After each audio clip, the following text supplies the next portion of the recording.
Ciao a tutti, bentornati su In Viaggio col Tubo e siamo oggi a Milano. Facile da riconoscere col Duomo alle nostre spalle, ma perché siamo qui?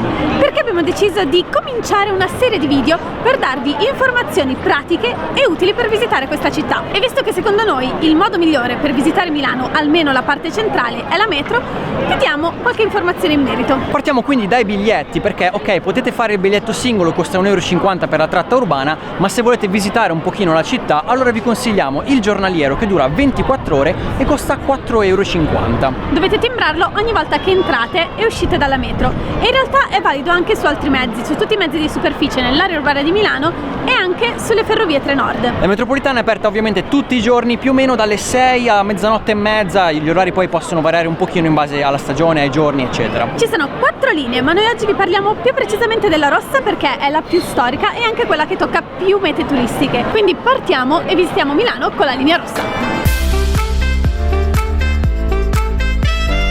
Non vi faremo vedere tutte le fermate, ma solo le più importanti, almeno dal punto di vista turistico. Partendo da Loreto, qui comincia Corso Buenos Aires, una delle famose vie dello shopping di Milano.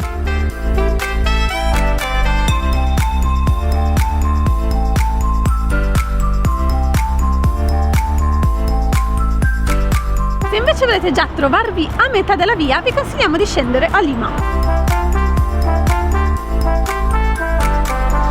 La fermata successiva è Porta Venezia, che prende il nome dai bastioni di Porta Venezia, e se il tempo è bello potete entrare da qui ai giardini Indro Montanelli, all'interno dei quali si trova anche il Museo di Storia Naturale.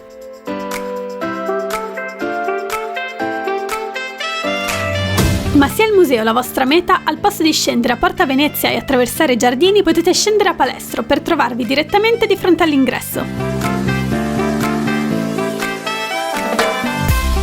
Fermata San Babila, siamo in piazza San Babila, dalla quale si può raggiungere la famosa via Monte Napoleone, via dello shopping di lusso, oppure Corso Vittorio Emanuele, che se proseguite da qui a piedi vi porterà fino in Duomo.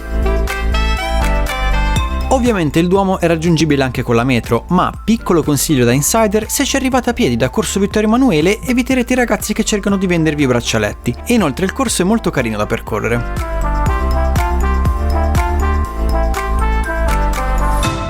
Ed ecco a voi il simbolo di questa città, che sicuramente tutti conoscete, ma guardiamoci un po' intorno. Alla destra del Duomo infatti si trova il Palazzo Reale, dove si tengono diverse mostre interessanti.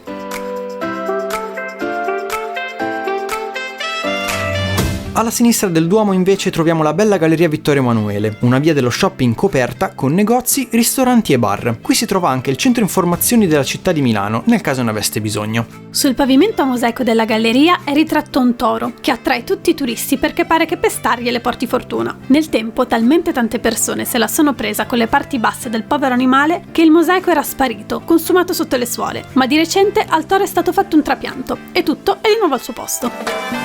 Ma proseguiamo fino alla fine della galleria per sbucare in piazza alla Scala, dove troviamo il famoso teatro. Da qui passa anche un tram, ma lo vedremo in un altro video. Per ora torniamo alla metro e raggiungiamo Cairoli. Scendete qui per raggiungere facilmente un altro dei simboli di Milano, il Castello Sforzesco. L'accesso ai cortili del castello è gratuito, ma non quello alle mostre interne. Dietro il castello stesso troviamo Parco Sempione e alla sua estremità l'Arco della Pace. La fermata successiva della metro è Cadorna, che è anche una stazione dei treni, e qui vicino c'è un altro ingresso al castello, oltre che il famoso Aguefilo, tributo a Milano come città della moda. Una cosa che ancora non vi abbiamo detto è che dopo la fermata Pagano la linea rossa si divide in due, quindi se dovete proseguire oltre dovete stare attenti al capolinea del treno che prendete.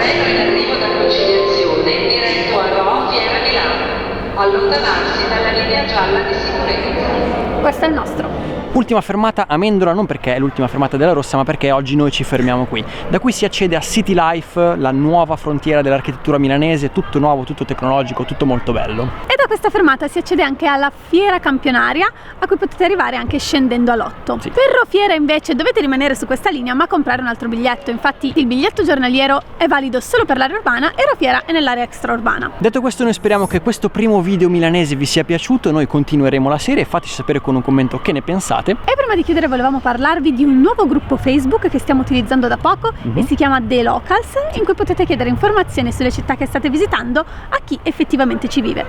Date un'occhiata in descrizione e noi ci vediamo al prossimo video. Ciao! Ciao!